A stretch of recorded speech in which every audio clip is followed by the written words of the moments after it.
Soos hier met Ricardo Jansen, voorspeler afrigter van Blanco United. Coach, wat sal jy sê, 3 verlore, 3 games. Hoe draai ons seisoen om?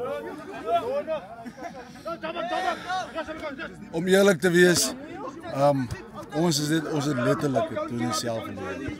Teen onsself verloor omdat ons het gevoel dat ons ken rugby. En ons het gevoel dat ons kan ons eie dinge doen. Besides wat die coaches vir ons gesê het.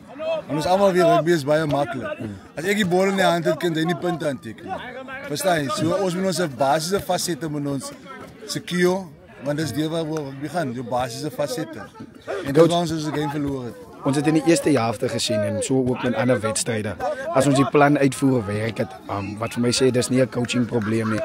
Wat sal coach sê? Is dit mentally, is dit ons as players group wat aan onsself introspection moet doen of waar lê die fout in die laaste 30 minute van die wedstryde?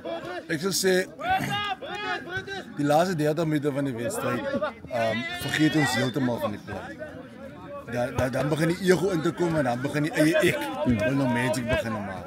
En as ons net stiek by die plan, dan is dit maklik. Baie maklik. So praat Ricardo Jansen, voorspeler coach van Blanco.